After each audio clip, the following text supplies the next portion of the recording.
Hello, beauties. Welcome to Moms Unboxed, a podcast where I unbox with you the how-tos, tips, and tricks to empower women to upgrade relationships, intimacy, and parenting. I'm your host, Melanie Caroline, a multi-dimensional woman, life coach, lover, and mom who's made a lot of fucking mistakes. If you want to live a sensual and liberated life, you've come to the right space. Don't forget to follow Moms Unboxed because you don't want to miss an episode. Hello, and welcome to Moms Unboxed. How y'all doing this week? Thank you so much for tuning in for another week as we unbox topics around relationships, intimacy, and parenting.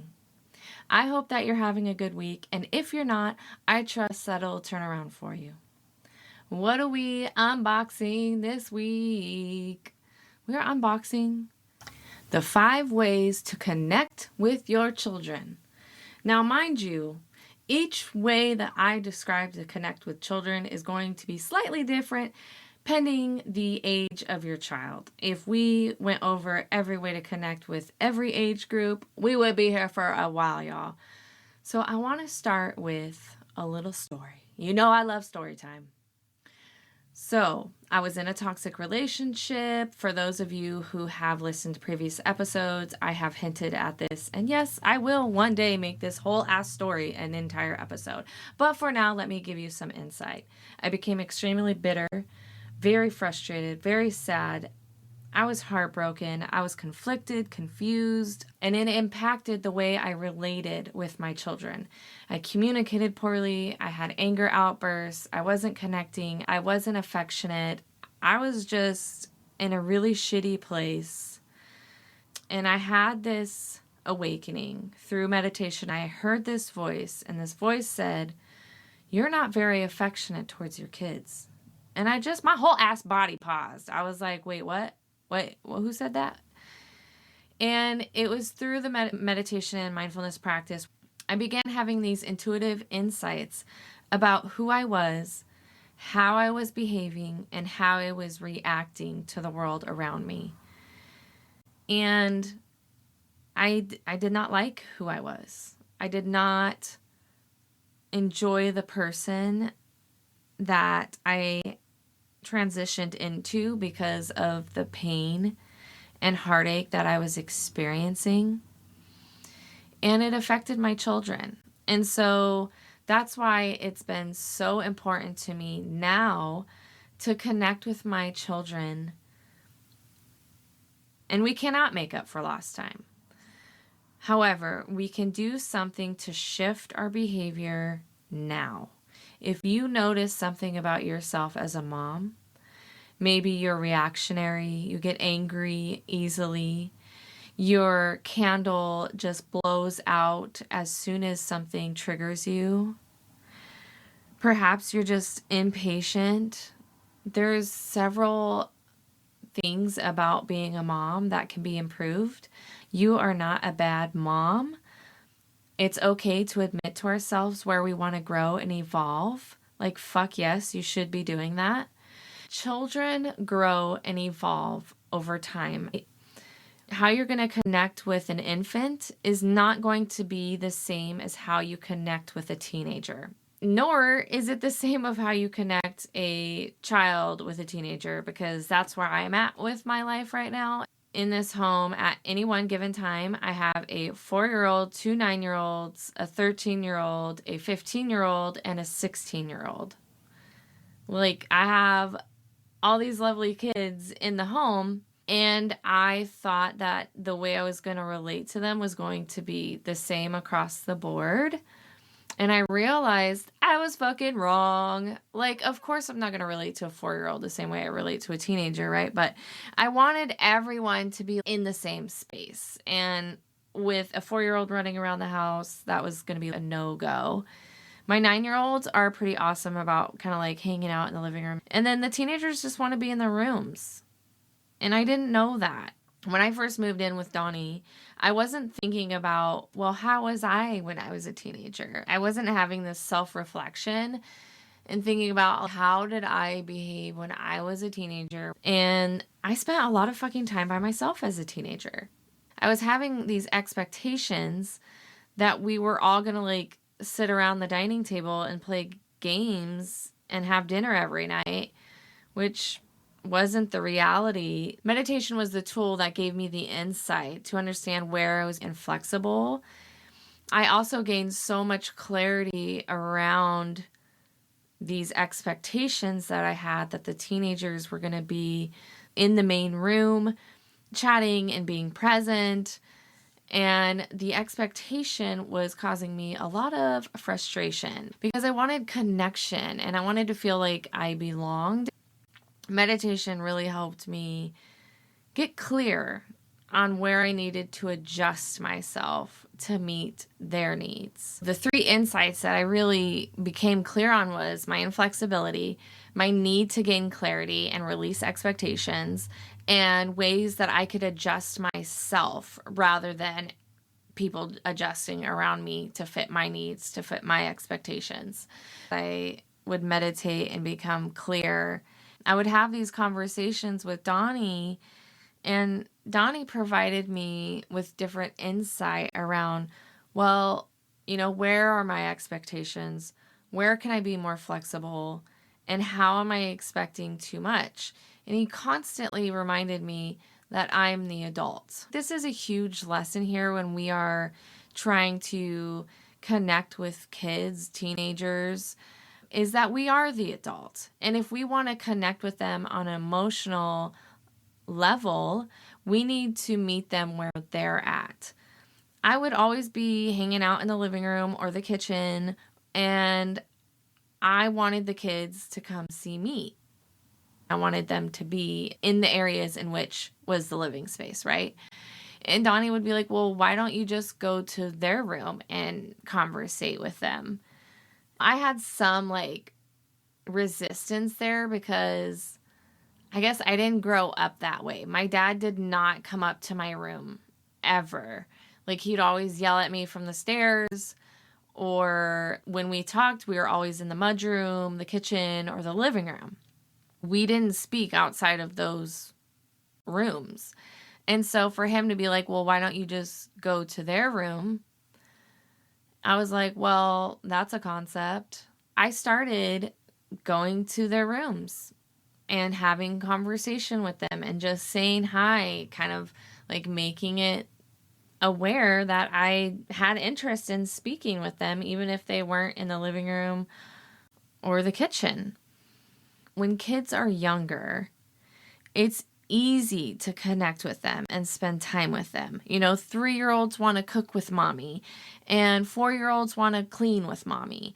It's not hard to convince our little ones to engage in an activity that we are doing or are interested in. As kids get older, they start having their own interests. They start creating and experimenting and having their own hobbies. As kids age and turn into teenagers, teenagers really have their own interests at that point. They've got their own friends, gaming systems, they're doing their own thing. As children get older, the level in which they want to be engaged to their parents decreases over time. So my 9-year-olds, I don't have issues really connecting with them and spending time with them. Pearl and I have very similar interests. She loves to craft. She loves to create. She loves to build. She is so crafty like that. And my sons are very much into gaming. Pearl and Amos are twins, is very much into gaming and soccer.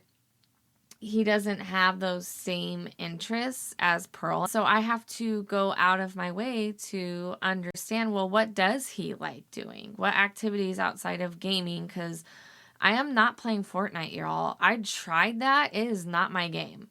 I will play Immortal Diablo, but I cannot play Fortnite. And I like other shooting games, but it's really not my jam. I don't want to sit there for hours playing a video game and that's how we're connecting. That just is not my vibe. And I love that for you. If you're like, yes, I love gaming. I want to play with my kids. I love that. That's a way that you guys connect. And with that said, I also have to be willing to make the sacrifice to do things that are more interesting for my children. And so, yes, once in a while I will sit down and play Fortnite, even though I get killed 5 seconds in. For my teenager, we were playing Pokemon for a while. There's another popular thing that was going around, like, I can't remember the app, but basically you find shit all over the town, you know? And so that was really cool for a while. So it's meeting them where they're at and considering their ages and their interests and what they like to do. Number 2 of connecting with your children is asking questions and being inquisitive about their life. If I had $1 for every time the response was good, I'd be rolling in the dollars, okay? How's your day? Good. What did you do today? Nothing. Every question that I ask my kids, I get a one-word response. And I know I'm not the only parent out there who has experienced this. And so I started asking questions that entailed more than one-word answers. I started creating the questions so that they actually had to give me more than a one-word answer. I started being more inquisitive, asking what was the best part of your day? What did you eat for lunch? What did you do in music class? Was there anything you didn't like about your day? Started asking more in-depth questions so that we can have an interaction that's more than a 2-word response. This also helps my children communicate better, specifically when it comes to asking them about their body. You know, how is your body feeling? I'll follow up with, what sensations are you feeling? And then they'll pinpoint where the sensation is. We'll talk out the sensation because younger kids don't have the vocabulary to express the sensations. So it's up to us as their caregivers or parents, teach them what sensations are in the body. If they have a tight chest, you might relate that to anxiety, but for them, it might be something different. So we don't want to emplace what the sensations mean because that's different for every individual. When you show that you are inquisitive, you also tell them that they belong. When you show that genuine curiosity, you show them that you love them, they belong, and curious about their life. And this reinforces that you are trying to connect with them. Number 3, do activities that they enjoy. I explained earlier for number 1, meeting them where they're at. I always wanted to drive the activity or, hey, everybody come sit down and be in the same room together. I didn't want it to feel forced, and so we began to really ask what each kid wanted to do for the weekend. And when we have all the 5 kids, obviously doing 5 activities in one weekend can be quite a bit. But when we rotate, we can ask the kids, well, what do you want to do for the weekend? We do that because we want to do activities that the kids enjoy. I'm not always going to ask Amos to come down and paint with us because he doesn't really enjoy painting. If I were to ask him if he wanted to build Legos, all my kids would be about it. This also reminds me that even though I might not be interested in it, it's good for me to do it because my kids are interested. And kids are going to remember the interactions that you have with them. They're going to remember the memories that you're building, the baking of the brownies that you did, the building of a Lego set. They're going to remember the walk you took them on, or that you took them skating, or that you took them to play basketball, or went for a bike ride. Those are the activities and shared experiences that create lasting memories. When I first had the twins, I was working night shift, and I didn't have much maternity leave. So I really got to work shortly after I had them, and that left me with the twins and a 5-year-old who was very energetic. And I had to find activities that I could do with minimal energy and within our budget. And so I spent a lot of time going to the parks. I spent time walking around the mall, which is not my favorite place, by the way. It just happened to be a covered area where I can walk around. And I just made the best of it, right? Because they were younger, and, it's kind of like you just take your kids where you want to go. But as they get older, like, they have more interests and opinions of what they want to do. So meeting each kid at each age group does take a conscious effort, but it's so rewarding, and you're there in the present moment, and you're just seeing the joy on your kid's face as you do the activity with them. And the fourth way to connect with your child is to express love in their language in a way that they understand. Every child has a unique way of feeling love. I understand as their mom what lights them up, what makes them feel loved, what makes them feel cared for. Expressing my love to my children is so important to me. There was a time in my life where I was going through that turmoil where I was not affectionate. I was not expressive with my words. I was disconnected. And that is one way meditation really brought me back to life, is like recognizing that about myself and building that internal self-love and forgiveness then transpired to me giving that same love to my children. And so many moms don't even really think about this. It's like, yes, we say goodnight to our kids, but a lot of us are running around. We're very busy. We're in our heads. We're going through our own feelings and emotions. When we relate and interact with our children, they sometimes get the brunt of these emotions that we are experiencing and processing. And it's not on purpose. You're not even conscious of your tone, your actions, your behavior, the volume of your voice, the impatience that you're having. And when you go through this awareness, you might notice, wow, I really am not affectionate today. Like, I really have a shitty tone of voice. I'm really sorry. I notice now when my tone's off, when my patience is off, when I'm feeling pressured, when I feel like I'm going to have this outburst if I don't take some, mommy space. And I started pivoting. So like, instead of getting myself to that boiling point, I would actually say, hey, babes, I need 5 minutes. And I go take my 5 minutes. That really helped me have more patience, slow down, to realize my behaviors and actions. And through that, gave me peace. When you express that love, you tell them you cherish them, that you appreciate them. And so every child feels this differently. Some kids might really love the gifts. I mean, honestly, what child doesn't love gifts? But, my son Amos is a big cuddler. So when I sit there and cuddle him, I'm telling him that I love him. My oldest son wants verbal confirmation of how well he's doing, that he's loved. And my daughter, she wants quality time. She wants to do projects with me. When I sit down with her and we do projects and we're one-on-one, that's telling her mommy loves her. If we are treating our children all the same way and expressing our love in all the same way, we're doing a disservice. It would be very, very beautiful for you to become aware and mindful of what really lights my child up. Does my child light up and feel loved when I sit down and do a craft project with them? Do they love it when I'm reading to them and we're cuddling? Do they love it when I'm telling them that I love them? Which I think you should tell every child you love them regardless, because I'm just that way. But you know what I mean, right? We all receive love differently. Number 5, provide a safety net, because we all need this in our life. Creating a safe emotional environment is foundational for your child's well-being.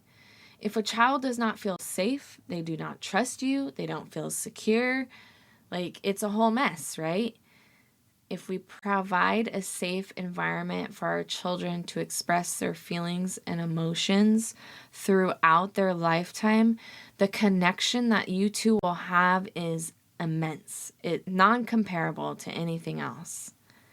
I really try and have open communication, specifically with my oldest, because he's going through a lot of changes, a lot of bodily changes, environmental changes.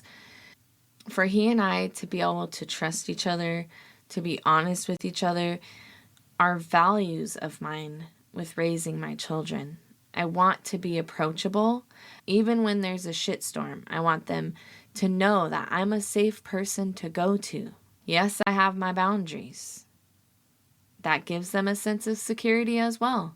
We go through things together. I show them that I can be a good leader. And a good leader is available to chat with, to share valuable information with. I'm their parent. I want to be that reliable support system. Within your relationship dynamic with your children, where are you reliable? And where have you maybe not been so reliable or available? As moms with our busy life, that happens, and there's no shame in that, and there's no guilt in that.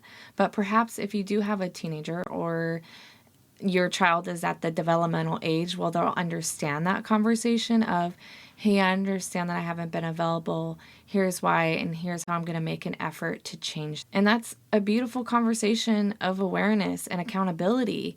And that in itself is a lesson to our children, is being able to identify where we're not meeting a standard and understanding how we're going to shift that. Ultimately, we want our children to know that we are a confidential person to go to, and we support them through their challenges. Being that safety net actively engages you with the connection that you will have with your children. You're fostering a deeper relationship built on trust and love. And don't we all want that with our children? Come on, y'all. Let's do a little recap. Insights that I required during my meditation practice was, number 1, it showed me where I was being inflexible. Number 2, I gained more clarity around my expectations and how I could release those. Number 3, where did I need to adjust myself to meet the needs of my children? And the 5 ways to connect with your children are, number 1, meet them where they're at.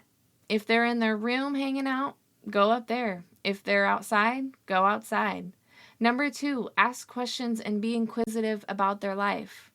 If you're tired of the one-word answers, dig a little deeper. Ask the question a little differently. What was the best part about your day? What was your unfavorite part of your day? What did you have for lunch? What did you do in music class? What was most enjoyable? This invites them to reflect and express themselves more freely. Number 3, do activities that they enjoy. I know, Mama, you want to do all kinds of things and you want your child to engage with you too. I get it. But the older that children get, the less interest they show in what the parents are doing. Find an activity that your child likes doing and meet them there as well.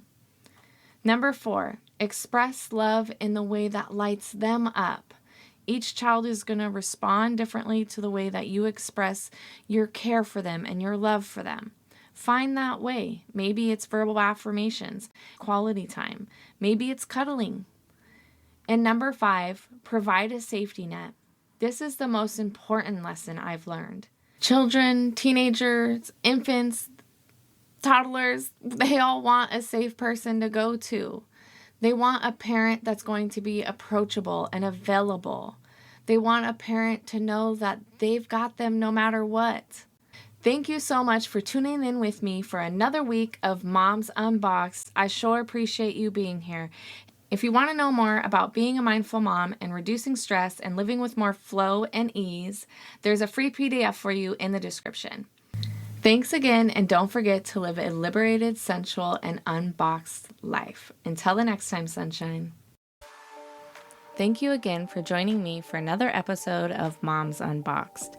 If you have a topic or relationship question, connect with me at I am Melanie Caroline. And don't forget to follow Moms Unboxed. May you live a liberated, sensual, and unboxed life. I'll be chatting with you next Wednesday for another episode. Until the next time, sunshine.